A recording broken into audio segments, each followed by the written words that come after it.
Bonsoir et bienvenue à ce deuxième épisode sur les méthodes de datation. Les méthodes de datation qui sont utilisées pour promouvoir les millions et les milliards d'années de l'histoire de la planète Terre. Le plan de notre cours, on l'a déjà vu la dernière fois, consiste de 3 éléments. Premièrement, une mise en contexte. Une mise en contexte de cette question-là et de l'importance du sujet. Deuxièmement, 4 faits sur les méthodes de datation. 4 faits scientifiques sont très importants à comprendre sur les méthodes de datation. Et troisièmement, le carbone 14, une étude type. Et on va regarder cette question-là du carbone 14 et les leçons à retenir en tant que chrétien. Et la mise en contexte de l'importance d'étudier ces méthodes de datation nous a permis de considérer la contradiction ou l'opposition entre ce que l'homme croit et ce qui est populaire aujourd'hui et ce que Dieu a révélé. On a pu voir la réalité que l'homme enseigne que la Terre et le cosmos sont vieux de milliards d'années, tandis que le Créateur a révélé que le tout fut créé il y a seulement quelques milliers d'années. Ken Ham résume bien le conflit entre les deux positions. Il dit l'évolutionnisme, ou ceux qui proposent les millions et les milliards d'années, nous vient des paroles des hommes qui n'étaient pas présents et qui ne disent nullement être omniscients. Cette controverse tourne autour de la question de la foi dans les paroles du Dieu qui était présent ou dans les paroles des humains faillibles, peu importe leur qualification, qui n'étaient pas présents. Et la question pour nous, c'est qui allons-nous croire? Qui allons-nous croire en face de ce dilemme? En face de ces deux positions totalement opposées et contradictoires. Est-ce qu'on va croire dans les pensées de l'homme faillible ou est-ce qu'on va croire dans la parole de Dieu? Est-ce qu'on va suivre la créature ou se confier dans le Créateur? Et pour le chrétien, c'est très important que l'Église le confronte avec l'importance de cette question et l'importance de la décision qu'il fait dans son cœur. Les chrétiens ignorent souvent les fondements philosophiques des longues périodes de temps et ils adoptent sans le savoir une opinion contraire à la parole de Dieu. Dieu a pris le temps de nous révéler les séquences des événements. Il nous a donné des généalogies qu'on peut descendre et remonter dans le temps pour avoir une bonne perspective de l'histoire de la planète Terre et l'histoire de l'homme. Et quand on se tourne vers ces propositions et ces hypothèses humaines-là, on s'aperçoit finalement qu'on a un choix qu'on doit faire. Qui allons-nous croire en tant que chrétiens? On a déjà vu que cette question des millions et des milliards d'années peut avoir un grand impact dans la vie de l'enfant de Dieu. Des fois, ça peut devenir un scandale pour celui qui se dit chrétien, au point même qu'il va se détourner de la foi et qu'il va se détourner de la parole de Dieu. Je me souviens d'un homme, c'était un jeune chrétien qui avait accepté le Seigneur dans notre ministère. Il était très joyeux d'apprendre la parole de Dieu. Il aimait considérer les principes bibliques, puis la moralité chrétienne, puis toutes sortes de sujets, même l'avenir, puis la prophétie. Mais quand j'ai abordé avec lui la question des origines, puis quand il a entendu des prédications parlant du Créateur et de sa création récente, pour lui, ça a été très dur à avaler. Puis plus que j'allais le visiter, plus que j'abordais la question des chaînons manquants de l'homme, parce qu'il avait toutes sortes de questions concernant les hommes de caverne, puis tout ce scénario-là évolutif, plus que j'abordais la question de la science et de la méthode scientifique, plus qu'il avait de la misère à digérer ça, parce qu'il dit c'est partout autour de moi. Je ne peux pas lire le journal, je ne peux pas écouter une émission, je ne peux pas considérer une série sans qu'on me dise quelque part que c'est un fait, que c'est scientifique, la Terre a des milliards d'années. Et finalement, avec ces informations-là, la grande propagande autour de nous, et avec d'autres circonstances personnelles, il a quitté la foi et s'est détourné du Seigneur et de sa parole. Mais ça peut avoir un impact majeur. Ça peut être une occasion de chute pour le chrétien. Certains chrétiens acceptent l'idée des milliards d'années parce qu'ils pensent que les scientifiques ont prouvé que la Terre est vieille de milliards d'années. Donc, c'est quelque chose qui est un fait, c'est quelque chose qui est prouvé.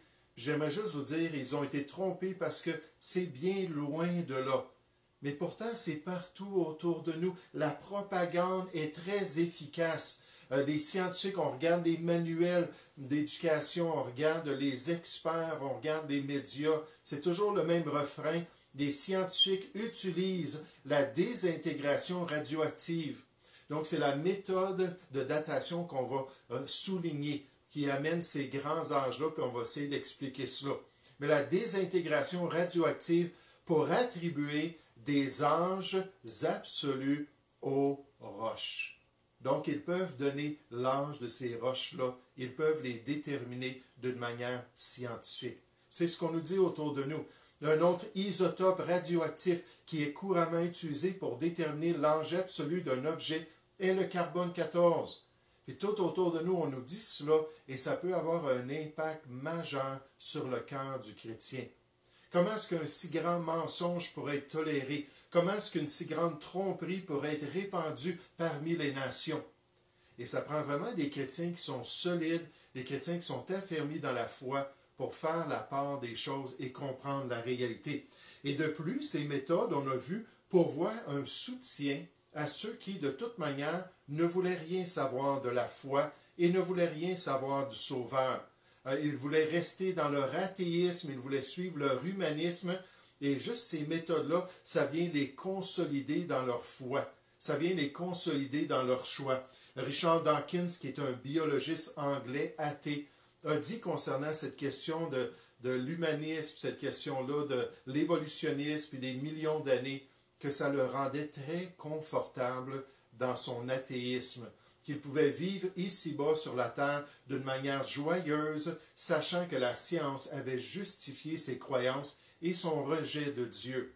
La théorie des longs âges peut être perçue comme le saint Graal de la théorie de l'évolution. C'est ce qui soutient dans son entièreté toute l'évolution darwinienne. Donc, s'il n'y a pas des millions, des milliards d'années, il n'y a certainement pas assez de temps pour l'évolution. Et tout le système et la philosophie s'effondraient. Et pourtant, les gens acceptent cela et soutiennent et propagent ça pour pouvoir garder les personnes confiantes dans leur incrédulité envers Dieu.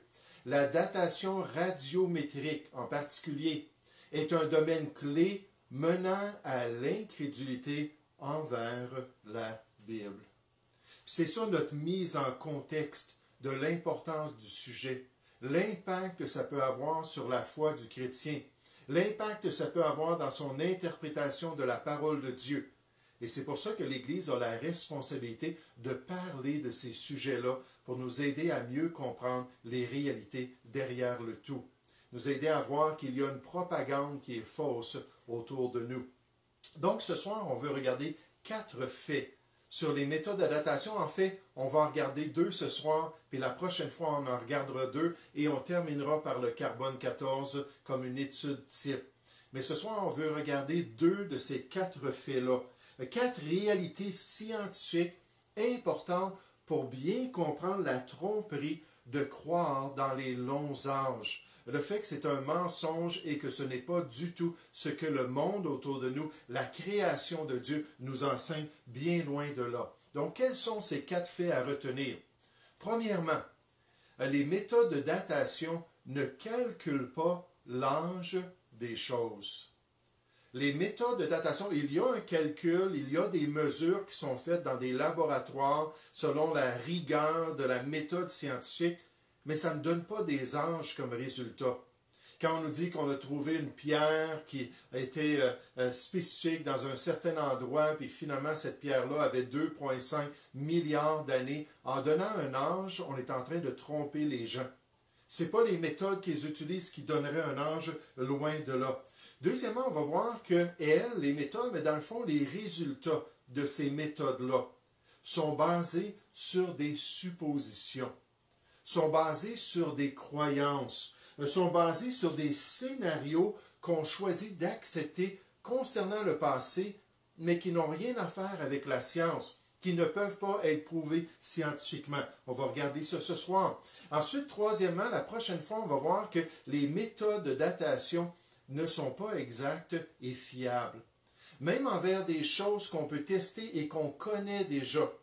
que ce soit de la roche volcanique qui a été produite par le mont Saint Helens à Washington. On sait que c'était dans les années 80, donc on sait l'âge de ces roches-là. Toutes les choses qu'on peut tester et qu'on connaît déjà les détails historiques de ces choses-là, on s'aperçoit que ça ne donne pas des dates, ça ne donne pas des informations et qui sont exactes. Bien loin de là. On va utiliser les différentes méthodes pour tester, puis ça va donner des dates qui sont complètement contradictoires. Des fois, il va y avoir des écarts de centaines de milliers, sinon des millions d'années. Et donc, on va voir la prochaine fois que c'est un autre exemple pour nous montrer que ce n'est pas scientifique. Ce n'est pas quelque chose de valable. Et pourtant, les gens croient à cela pour se détourner de Dieu, pour se détourner de sa parole qui est la vérité. Et dernièrement, dans ces 4 faits-là, on va voir que la majorité des méthodes de datation, on va se concentrer sur une méthode de datation qui donne des longs âges d'après la théorie, mais il y a toutes sortes d'autres horloges dans la nature, toutes sortes d'autres méthodes qui peuvent être utilisées pour démontrer finalement que la planète Terre n'a pas des millions et des milliards d'années. On ne les mentionne pas, ces choses-là, parce qu'ils sont contradictoires et viennent réfuter la théorie qui est populaire, si on pourrait dire. Donc, ce soir, dans ces 4 faits-là, on veut commencer par le premier fait. Les méthodes de datation ne calculent pas l'âge des choses. Elles ne calculent pas l'âge d'une roche. Elles ne calculent pas l'âge d'un fossile. Elles ne calculent pas l'âge d'un objet. C'est totalement faux d'affirmer cela. C'est totalement malhonnête et trompeur de présenter un âge comme étant un fait scientifique.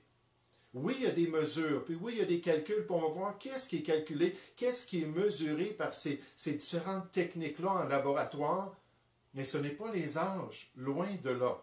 Un auteur dit, l'âge n'est pas vraiment mesuré. Plutôt, certains processus et quantités de matériaux sont mesurés et l'âge est déduit basé sur certaines suppositions ou certaines croyances, des scénarios et des idées qui sont déjà acceptés et qui nous permettent de passer à travers l'entonnoir de cette perspective-là. On appelle ça un paradigme, de l'entonnoir de cette perspective-là, les données scientifiques pour arriver à des longs âges, mais ce n'est pas les méthodes de datation qui nous donnent ces âges-là.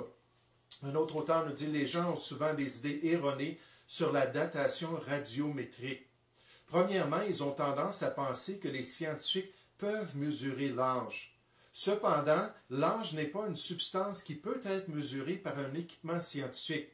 Les outils de la science nous permettent de mesurer la masse, le volume, la pression, la force, le poids et la composition, mais pas l'âge. Cet argument peut sembler être peu important, mais au contraire, c'est très important.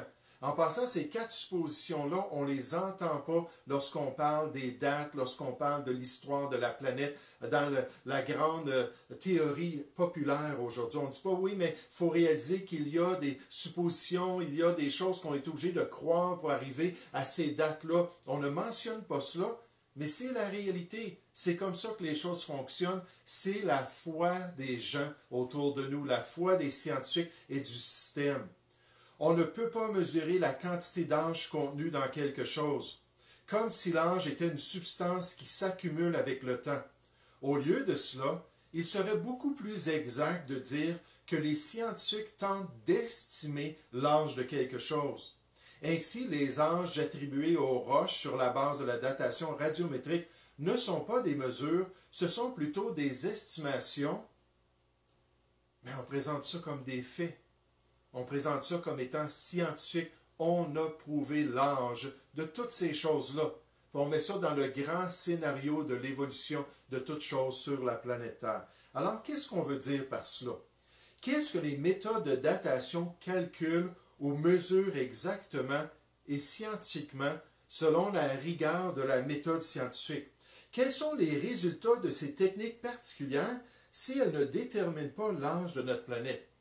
Pour le comprendre, c'est important de saisir qu'il y a un fondement pour toutes les méthodes de datation qu'on va voir dans ces 4 points-là. Il y a un fondement, et ce fondement-là, c'est que les choses changent. Les choses changent sur la planète Terre avec le temps. Les gens vieillissent. On n'aime pas ça, mais c'est une réalité. La nourriture se décompose, va se perdre. Les choses s'usent. On a une vieille voiture, puis on aimerait ça la garder encore longtemps, mais malheureusement, ça va s'user. Et certains éléments atomiques changent de forme avec le temps. Ce sont ces éléments atomiques-là qui sont pris pour donner de longs âges à l'histoire de la planète. Encore une fois, il y a d'autres méthodes, d'autres horloges de la nature. On les met de côté parce que ça ne donne pas du tout les dates qu'on aimerait. Mais dans ces éléments-là atomiques, qu'on appelle la datation radiométrique, qui nous donne des longues dates d'ailleurs, c'est ce qu'on nous propose, mais ce n'est pas la réalité. C'est exactement sur ça qu'on va se concentrer pour montrer les réalités concernant ces méthodes de datation. Les scientifiques testent, juste donner un petit résumé de cela. Certains éléments, les éléments atomiques, changent avec le temps. Par exemple, l'uranium se change en plomb. On va voir combien ça prend de temps en général pour qu'il y ait cette transformation-là. Le potassium se change en argon. Le carbone 14, le radiocarbone, se change en azote. Il y a cet élément qui est parent, qui va devenir progressivement un élément fille, où les portions de l'échantillon vont se transformer dans l'élément fille à cause de la désintégration radioactive. Donc, les scientifiques vont tester des éléments instables de la nature. Dans les roches, dans les fossiles, ils vont regarder ces éléments instables, des éléments qui sont radioactifs, comme le C14 ou le radiocarbone. Des éléments qui expérimentent des transformations au niveau atomique avec le temps, qui passent des éléments parents qui sont instables pour devenir progressivement des éléments filles qui sont plus stables. Puis c'est en regardant ces choses-là qu'ils peuvent essayer d'estimer l'âge de la planète Terre. Dans un échantillon, dans une roche ou dans un fossile, regardez combien est-ce qu'il y a d'éléments parents, combien est-ce qu'il y a d'éléments filles, puis là, essayez de voir combien de temps aurait pris pour que le parent devienne l'élément fille. Et c'est exactement cette méthode de datation radiométrique qui est utilisée pour proposer le vieil âge de la planète Terre et du cosmos. La datation radioactive est souvent illustrée par un sablier, et ça, on va le faire à quelques reprises ce soir. On va regarder la question du sablier et essayer de comprendre l'image du sablier. Les grains de sable en haut du verre scellé sont comme les atomes de l'isotope parent dans la roche, et ceux en bas comme les atomes de la fille. La désintégration radioactive se produit lorsque les atomes parents changent à la suite de la désintégration radioactive en atomes filles, comme les grains de sable individuels tombent du haut vers le bas du verre. Et c'est ça qui est mesuré dans les laboratoires. C'est ça qui est mesuré par les scientifiques. C'est-à-dire, ils ne mesurent pas l'âge d'une pierre ou l'âge d'un fossile ou l'âge d'une terre quelconque. Ils vont mesurer la quantité des éléments parents en comparaison avec la quantité des éléments filles. Ils vont faire les proportions dans un spécimen quelconque des éléments du début et des éléments qui sont en train de se produire. Et c'est dans cet échantillon-là qu'ils vont arriver à faire ces proportions-là. Et ça, c'est très scientifique. Ça, c'est très exact. Combien est-ce qu'il y a d'éléments parents dans l'échantillon? Combien est-ce qu'il y a d'éléments filles? Mais on ne parle pas d'âge loin de là. Dans les échantillons du sol, les méthodes de datation vont tester surtout les roches qu'on appelle ignées ou les roches magmatiques, les roches qui sont le produit d'activités volcaniques. L'idée, c'est que les volcans, avec les circonstances du volcan, font en sorte qu'il n'y aura plus d'éléments filles. Donc, quand la roche va se refroidir, ces roches-là, c'est comme si le cadran aurait commencé à zéro. Puis là, on peut dire, bon, ben, on prend ces roches-là, puis il n'y avait aucun élément fille, puis on va arriver dans le temps à notre échantillon, puis on va pouvoir dire exactement il y a combien de millions ou de milliards d'années qui s'est passé entre les deux étapes. On n'utilise pas les roches sédimentaires, c'est-à-dire les roches sur la Terre qui font partie de l'érosion de la terre par les eaux, par les glaces, par différents phénomènes naturels. Parce que ça, il y a tout simplement toutes sortes de roches dans ces sédiments-là. Ça donnerait des dates confondantes. Donc, on utilise surtout les roches magmatiques ou ignées. Pour les êtres vivants, on pourrait dire pour les êtres biologiques, on va surtout utiliser les fossiles. Des fois, d'autres choses que des ossements fossilisés, mais bien souvent, on va utiliser les fossiles pour regarder encore une fois la proportion des éléments parents avec les éléments filles. Voir quelle transformation il y a eu dans ces fossiles-là pour essayer de déterminer une date pour les fossiles. Mais scientifiquement, c'est seulement ces proportions parents-filles qui sont valables. Seulement cela. Seulement ces proportions qui sont exactes et dignes de confiance. Puis même si un scientifique pourrait dire, oui, mais on est capable de calculer le temps. On est capable d'établir, ça a pris combien de temps pour que l'élément parent puisse devenir un élément fille à travers l'histoire. Et ils vont essayer de le calculer en parlant de choses comme une demi-vie. Une demi-vie, c'est le temps que ça prend pour que l'élément parent, tout l'élément parent, la moitié de tout l'élément parent devienne l'élément fille. On parle ça une demi-vie. Par exemple, pour l'uranium, pour que ça change en plomb, on estime que ça prend 4500 millions d'années ou 4,5 milliards d'années pour qu'un spécimen passe de la moitié du parent à devenir la moitié fille.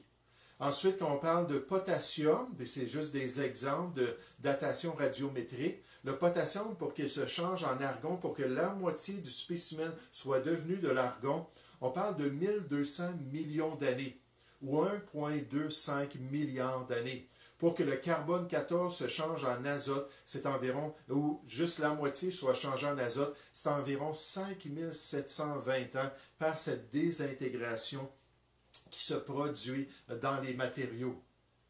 Mais ça, c'est tout simplement en laboratoire, dans des conditions idéales. Aujourd'hui, on peut tester ces ratios-là, puis regarder, puis essayer d'estimer. Mais c'est en laboratoire, dans l'histoire, c'est impossible de connaître les conditions du passé. Les détails du passé sont illusoires scientifiquement. On ne peut pas les tester, on n'était pas là avec des laboratoires pour tester ces phénomènes. Il y a tellement d'incertitudes insurmontables, puisque le passé, c'est le passé. C'est quelque chose qui ne peut être testé en laboratoire selon la méthode scientifique. Maintenant, on peut croire à des scénarios. On peut croire à des suppositions, mais on ne peut pas les prouver scientifiquement. Notre supposition peut être aussi bonne qu'une autre supposition. Puis arriver à des dates totalement différentes, ce n'est pas quelque chose de scientifique. Et c'est ça la grande différence entre deux approches de la science.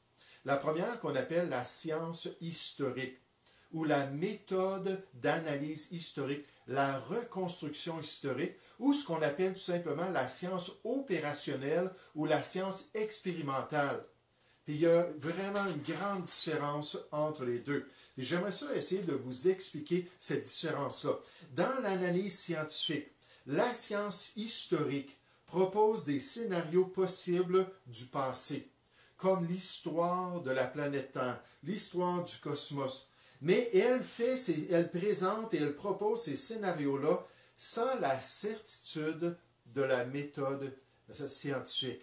Elle ne peut pas vraiment le prouver, elle ne peut pas l'établir, sans suivre la rigueur de la méthode scientifique. Donc, cette approche-là, puis en passant, les datations radiométriques, pas le test des proportions, mais avec les suppositions, les dates, les âges qu'on donne, ça tombe dans cette catégorie-là de la science historique.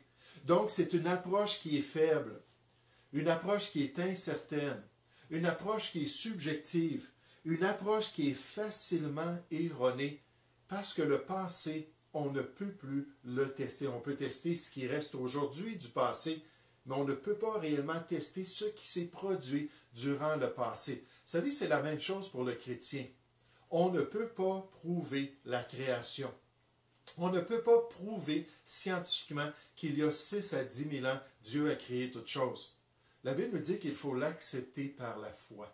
C'est par la foi que nous, les chrétiens, reconnaissons que le monde a été formé par la parole de Dieu, en sorte que ce qu'on voit n'a pas été fait de choses visibles, Et Dieu nous donne toutes sortes d'indications dans sa création. Il nous donne toutes sortes d'indications dans les phénomènes qu'on peut expérimenter dans le monde qu'il a créé pour voir que c'est la chose la plus valable de croire à un créateur, de croire à une grande intelligence et une grande sagesse derrière les phénomènes et derrière l'histoire de la planète Terre. Mais ce n'est pas quelque chose qui est scientifique. On pourrait dire que ça ferait peut-être partie de la science historique, alors qu'on essaierait de démontrer des éléments qui pointent vers ce créateur-là. Mais il faut tout simplement être honnête que c'est la même réalité dans le domaine de la science historique pour l'histoire de la planète Terre. La méthode scientifique est fondée sur l'observation. Elle est basée sur la répétition des observations ou des processus.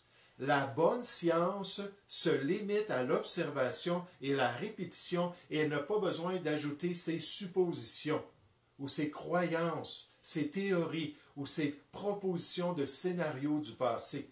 Ça, on ne peut pas le tester, c'est impossible. On ne peut pas l'observer en action, c'est quelque chose qui s'est produit dans le passé. Il existe de nombreuses preuves que les systèmes de datation par radioisotopes ne sont pas les techniques infaillibles que beaucoup pensent. C'est comme ça que c'est proposé malheureusement dans notre monde. Et sachant l'impact que ça a sur les chrétiens et l'impact que ça a pour confirmer l'athée puis l'incrédule dans ses voies, je pense qu'il faut réaliser que ces méthodes-là, ces approches-là, ces théories-là, ça fait partie de l'arsenal du malin. On nous dit que le monde entier est sous le pouvoir ou sous la domination du malin, le Dieu de ce siècle. 1 Jean 5 au verset 19. C'est pas étonnant que ces choses-là sont populaires. C'est pas étonnant que ces choses-là sont proposées comme des faits quand c'est le père du mensonge qui est derrière tout cela. Mais on nous dit comme des techniques infaillibles que beaucoup pensent et qu'ils ne mesurent pas des millions d'années. Tandis que la science opérationnelle ou la science expérimentale, elle analyse ce qui est présent aujourd'hui et avec toute la rigueur de la méthode scientifique. C'est une approche qui est fiable, une approche qui est objective, une approche vérifiable, démontrable par tout scientifique. Une fois qu'ils ont les échantillons, une fois qu'ils ont le matériau, une fois qu'ils font du travail avec leur chimie ou leur physique, puis ainsi de suite, bien, tout le monde arrive aux mêmes conclusions parce que c'est quelque chose qui est objectif et qui est vérifiable.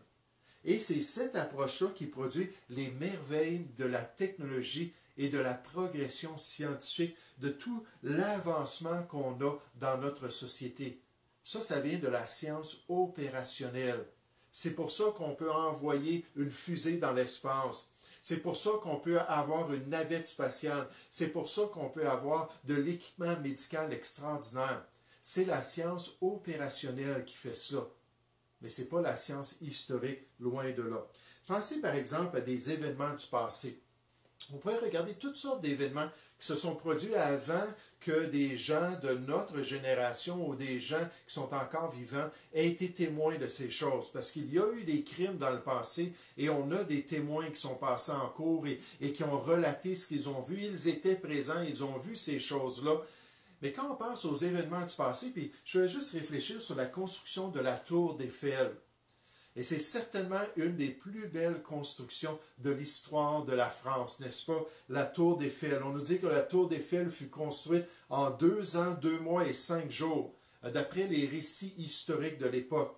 Elle a été construite par Gustave Eiffel et environ 300 ouvriers qui ont travaillé avec lui, de janvier 1887 à mars 1889. Comme détail, on nous dit qu'il y a eu 2,5 millions de rivets, 7300 tonnes d'acier et 60 tonnes de peinture. Maintenant, ça, c'est un événement qui s'est produit dans l'histoire. Qu'est-ce qu'on peut réellement tester scientifiquement? Comment est-ce qu'on peut utiliser la méthode historique pour prouver ces choses-là? On veut bien croire les documents historiques, que c'est un homme qui s'appelait Gustave Eiffel, qui était le concepteur de la tour d'Eiffel, qui avait 50 ingénieurs qui l'accompagnaient avec ces 300 ouvriers-là, de 1887 à 1889. Mais qu'est-ce qu'on peut prouver scientifiquement? On peut aller et on peut mesurer la hauteur de la tour d'Eiffel. On peut mesurer sa largeur, sa pesanteur, la composition métallique, la quantité de rivets, le type de peinture, le poids de certains des éléments. Mais après ça, c'est tout. On ne peut pas prouver scientifiquement en laboratoire que Gustave Eiffel et ses ouvriers-là ont construit la tour. On l'accepte au-delà de tout doute raisonnable parce que ça fait partie d'une chose qui est tout simplement logique, mais ce n'est pas scientifique de le croire. Il faut faire une grande distinction entre les autres. Là, on pourrait parler de toutes sortes de situations concernant le passé. La construction des différentes pyramides en Égypte, la construction de la muraille de Chine à travers toutes ces dynasties en Chine, toutes sortes de détails. Encore une fois, on pourrait prendre ce qui reste aujourd'hui, les examiner, les tester en laboratoire, mais on ne pourrait pas regarder tous les détails parce que ce n'est pas quelque chose qui est prouvable scientifiquement. C'est pour ça que Carl Sagan, le fameux athée, cet homme très sage, dit « Toutes les déclarations scientifiques très sages selon le monde, toutes les déclarations scientifiques n'ont pas le même poids, n'ont pas la même validité. Il y a différentes approches dans la science. Il y en a que c'est objectif, il y en a que c'est subjectif, il y en a que c'est testable, il y en a que ce ne l'est pas. Ils n'ont pas toutes la même autorité et la même objectivité. Et c'est seulement la science opérationnelle qui offre des résultats qui sont valables et certains, et non pas la science historique. Un auteur essaie de nous expliquer la différence entre ces deux approches. Il a dit, je dois vous mentionner qu'il y a deux sortes de sciences. La science empirique, lui il appelle ça la science empirique, c'est-à-dire quelque chose qui est testable, quelque chose qu'on peut observer avec nos sens dans des laboratoires. Nous on l'a appelé opérationnel. Et la science médico-légale ou la science historique. Par exemple, la science empirique étudie le présent. La science médico-légale étudie le passé. La science empirique étudie comment la vie fonctionne, tandis que la science médico-légale cherche à répondre à la question « Comment la vie est-elle apparue ?» Il dit on touche à des aspects totalement différents. Il faut comprendre que la science empirique est une chose répétable en laboratoire. Mais on ne peut suivre cette procédure avec un événement qui ne peut se répéter tel qu'un crime. Grâce à la science empirique, on vérifie les données, tandis qu'avec la science médico-légale, on ne peut qu'interpréter les données. Donc, dans nos 4 faits concernant les méthodes de datation, et c'est les méthodes de datation radiométriques, avec ces éléments-là radioactifs qui ont des changements atomiques à travers le temps. On voit premièrement que les calculs ou les mesures ne donnent pas l'âge d'une chose. Loin de là, ça nous donne tout simplement des proportions dans le matériel, les proportions des différents isotopes, des différents éléments parents et des éléments filles. Maintenant, j'aimerais continuer avec le fait que, puis juste en passant, j'aimerais continuer, c'est ça, avec le fait que les résultats, là je dis, elles sont basées sur des suppositions, ces méthodes-là, mais en fait, les résultats ou les dates qu'on va proposer sont basés sur des suppositions, sont basés sur des croyances, sont basés sur des scénarios acceptés concernant le passé, sur la foi qu'on va mettre dans un passé particulier qui est en accord avec les longs âges qui sont proposés par les théories populaires. Juste en passant, c'est ce que je voulais vous mentionner, c'est que ces longs âges-là ne viennent pas des méthodes de datation. Ce n'est pas qu'un jour, Marie Curie puis d'autres scientifiques ont découvert les isotopes radioactifs puis ont commencé à faire des tests puis disaient « Oh, ça donne des millions puis des milliards d'années ces choses-là. Wow, on est mieux de changer totalement, on est mieux de mettre Moïse de côté puis les géologues là, qui croyaient à la Bible de côté puis là, tout changer ces choses-là. » Non, loin de là, avant que ces méthodes-là soient découvertes, on avait déjà établi en grande partie le scénario qui devait être cru. À partir du 18e, 19e, 20e siècle, on commençait à établir la perspective de l'histoire humaine basée sur les théories humaines en rejetant la révélation de Dieu, mais certainement pas à cause des faits scientifiques. Puis dans une série que j'aimerais faire bientôt, la géologie et la théorie de l'évolution, l'histoire d'un paradigme ou d'une perspective du passé. J'aimerais faire ressortir cela, que ça n'a rien à faire avec les méthodes de datation, ces dates-là. En fait, on a été obligé de prendre ces méthodes de datation-là, puis les faire accorder avec le scénario qui a déjà été établi dans l'histoire de la planète. Mais donc, c'est basé sur des suppositions. C'est basé sur des croyances qui sont improuvables. Sur les 8 suppositions, cet auteur-là, qui en passant, c'est presque tous des gens qui ont des doctorats en sciences que je vous présente. Et lui, il a un doctorat en sciences nucléaires. Puis il dit, sur les 8 suppositions qui sont derrière les méthodes de datation, aucune ne peut être considérée comme rigoureusement valable dans toutes les situations. Par conséquent, la datation par cette méthode est au mieux une estimation de l'âge des roches ou des minéraux. Ce n'est certainement pas un fait scientifique. Ah, ça fait 3,4 milliards d'années. Ah, la planète Terre a 4,5 milliards d'années. Le cosmos remonte à 22 milliards d'années. C'est toutes des fabulations. La Bible nous dit que dans les derniers temps, 2 Timothée 4, versets 3 et 4, les hommes détourneront l'oreille de la vérité et se tourneront vers des fables, vers des inventions humaines. Il dit, ce n'est pas des faits, ça n'a rien à faire avec les méthodes scientifiques. Il y a beaucoup de problèmes avec toutes ces méthodes. La datation radiométrique n'est pas fiable et repose sur plusieurs suppositions, plusieurs croyances, plusieurs scénarios qui sont promus dans notre monde qui ne peuvent pas être démontrés scientifiquement. C'est la foi populaire autour de nous. C'est la grande religion avec les grands prêtres de l'athéisme et de l'humanisme et de l'évolutionnisme. Ce n'est pas quelque chose qui est basé sur la science. Il n'est pas difficile de comprendre les principes de base pour se rendre compte que les âges présumés de millions d'années n'ont pas été mesurés objectivement, mais ils sont dérivés de suppositions subjectives. Ce soir, j'aimerais vous proposer 3 grandes suppositions. 3 suppositions majeures qui sont proposées pour soutenir les milliards d'années. C'est là qu'on va utiliser notre petit sablier pour illustrer cette question-là. Hein, les éléments parents qui progressivement deviennent des éléments filles se changent à travers le temps. Il y a une demi-vie, puis ça continue à se changer. Mais pour croire à ces dates-là, il faut accepter des choses qu'on nous propose concernant ces phénomènes-là. Et alors, on peut arriver à des dates qui ont des millions et des milliards d'années. La première supposition, ou la première croyance, c'est la question des conditions initiales. La question des conditions initiales, de la quantité des éléments au commencement du processus.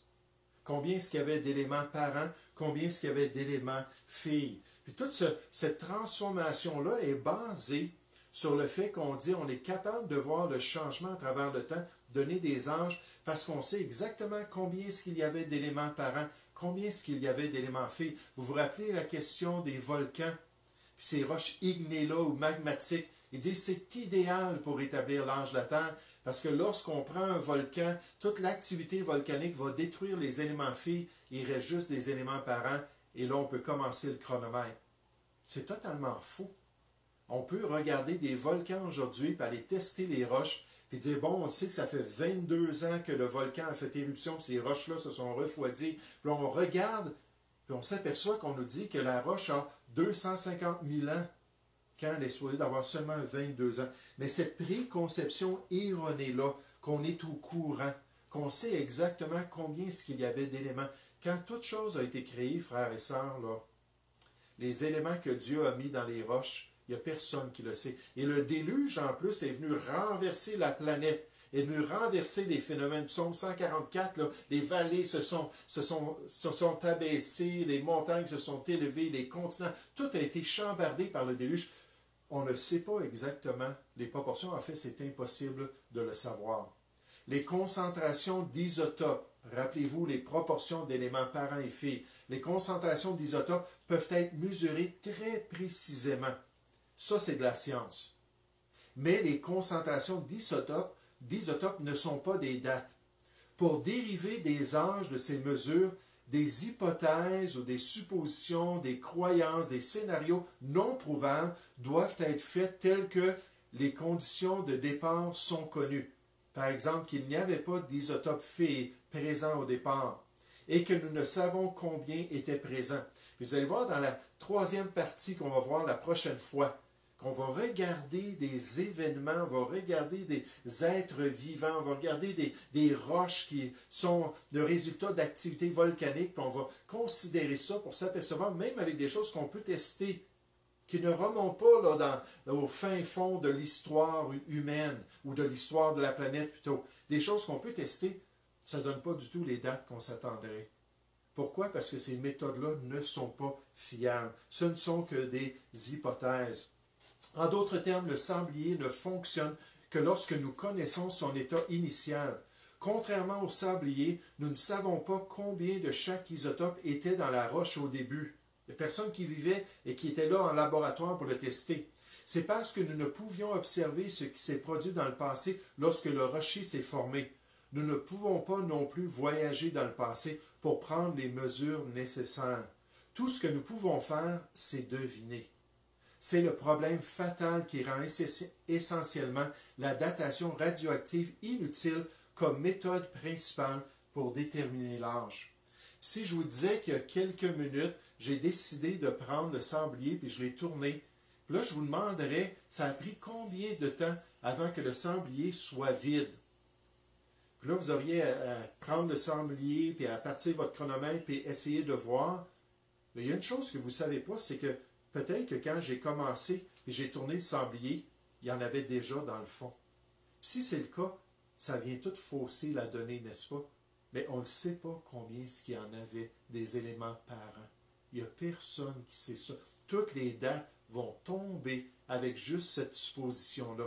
Parce que les conditions initiales sont totalement inconnues de l'être humain. Une deuxième supposition, c'est les conditions idéales. Les conditions idéales, l'échantillon qu'on est en train de tester était toujours dans un environnement fermé, un environnement clos, un environnement parfait comme dans un laboratoire, un environnement qui ne permettait pas d'infiltration et de contamination des échantillons dans toute l'histoire du passé, pendant des millions d'années. Alors qu'on sait que ces choses-là peuvent se produire lorsqu'il y a des déluges, lorsqu'il y a des différents phénomènes de la radiation et ainsi de suite, ça va affecter les échantillons. Puis ça va totalement contaminer les résultats, changeant les proportions des parents et des filles. Donc on suppose qu'il n'y a rien à travers tous ces millénaires-là qui aurait affecté le processus. Encore une fois, c'est ridicule de dire cela. Il n'y en a pas un système parfaitement clos, un système parfait, peut-être juste en laboratoire, puis même là, encore une fois, si je prenais le sablier, et je vous disais que le sablier s'est vidé, je vous disais, essayez de calculer, ça a pris combien de temps pour que le sablier se vide, puis là, il est lent à se vider, puis vous commencez à faire des tests, vous le tournez, puis vous regardez, vous partez votre chronomètre. Mais qui vous dit que je n'ai pas enlevé le bouchon, puis que je n'ai pas enlevé un petit peu du contenant sans que vous l'avez vu? Puis après ça, je vous présente ça. Là, j'en ai plein ici, ou que j'en ai rajouté sans que vous le voyez. Encore une fois, vous me donneriez un temps, puis le temps serait totalement faussé. Il n'y en a pas de conditions qui sont idéales au niveau de la radiation, loin de là, des méthodes de radiométrie. Maintenant, cette horloge fonctionne parce que les conditions initiales sont connues, on nous dit.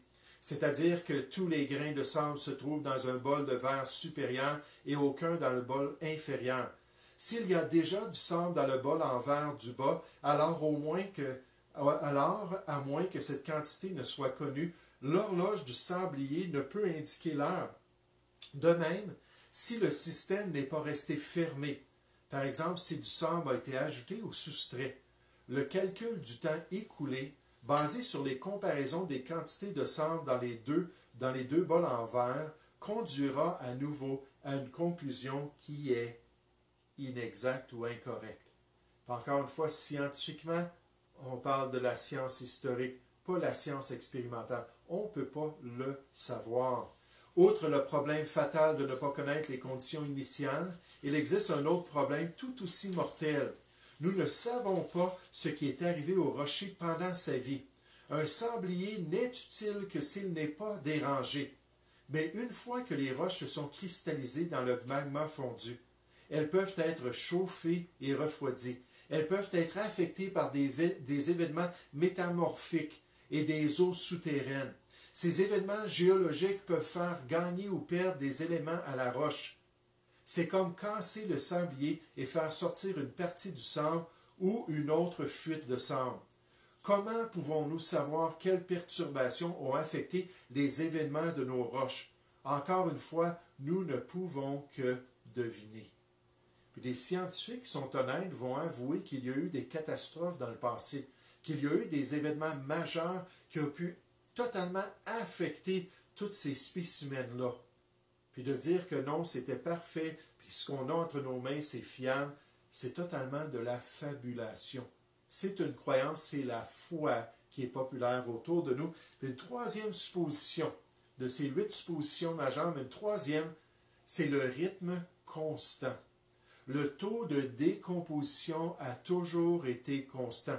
La désintégration radioactive n'a pas changé. Le rythme constant à travers le temps du processus radiométrique. Le taux de décomposition qui a été constant ou similaire à travers tous les âges. Puis encore une fois, c'est de dire que ça a toujours tombé la même vitesse. Que j'ai jamais pris le sablier, j'ai commencé à le brasser pendant que vous ne regardiez pas. J'ai commencé à taper dessus pour accélérer ou ralentir peut-être le processus. Mais un sablier comme ça, c'est impossible, et ça nous image bien ça, de le savoir avec certitude si ça a été constant.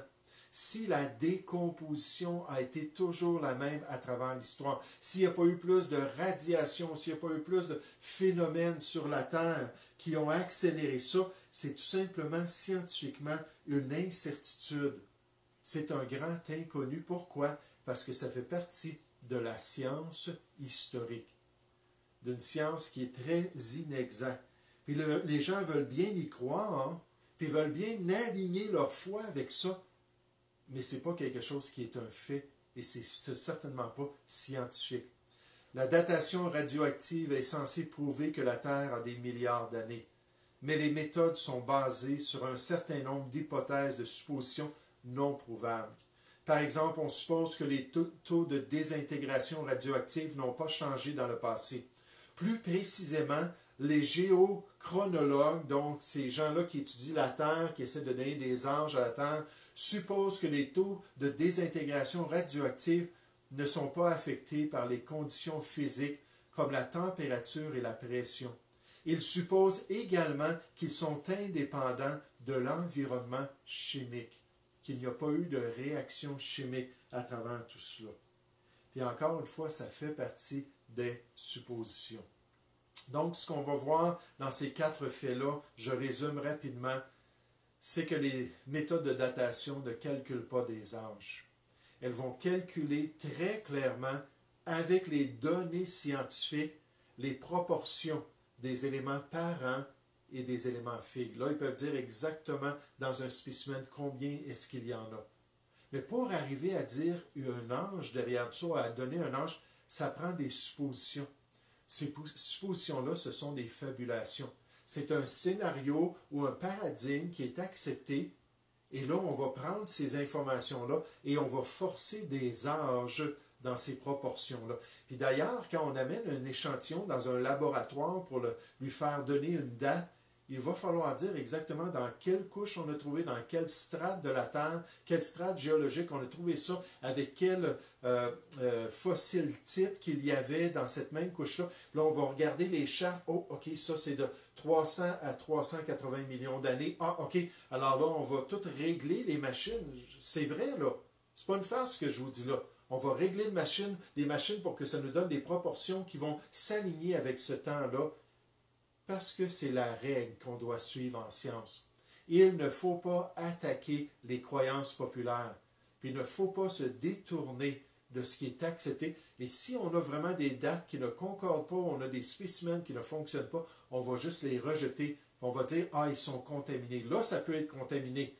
parce que ça ne tombe pas avec nos idées. C'est peut-être pas dans les bonnes couches, puis c'était peut-être pas dans avec les bons fossiles types. On va juste rejeter l'échantillon. Pourquoi? Parce que l'être humain a fait son choix. Les gens ont choisi de se détourner du Créateur et de se détourner de la parole de Dieu. La prochaine fois, on revient et on regarde le fait que dans ce qu'on peut tester aujourd'hui, avec ces méthodes radiométriques-là, ce qu'on peut tester, on s'aperçoit que les dates sont totalement farfelues.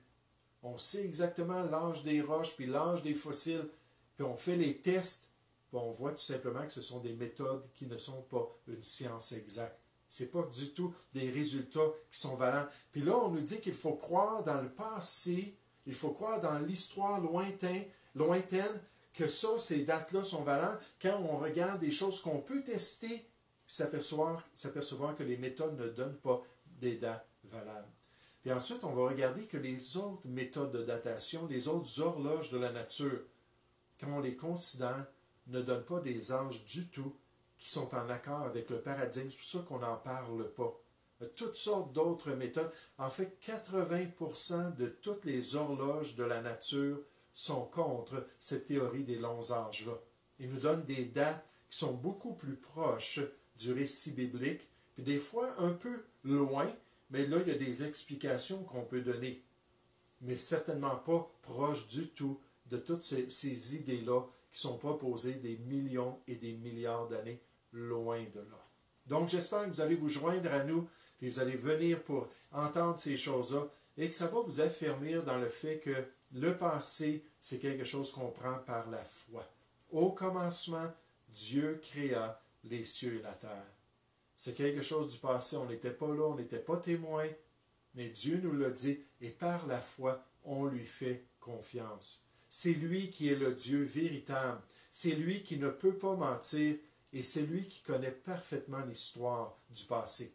Les êtres humains, on est mieux de faire attention quand on entend ces choses-là, puis toujours se rappeler qui est derrière de la société et comment ces croyances-là ont un impact pour détourner l'homme de la vérité. Quand on témoigne, on s'en aperçoit rapidement. « Ah, c'est pas vrai, ça, la Bible a été discréditée, la science a prouvé que la Bible n'est pas vraie, puis qu'il y a eu de l'évolution, puis qu'il y a eu des hommes de Cro-Magnon, puis le Néandertal, puis toutes ces choses-là sortent comme un armement de l'être humain pour se détourner de la vérité de Dieu. Mais nous, en tant que chrétiens, il faut s'attacher à la vérité. Donc, bon restant de semaine à tous. Que le Seigneur vous bénisse abondamment.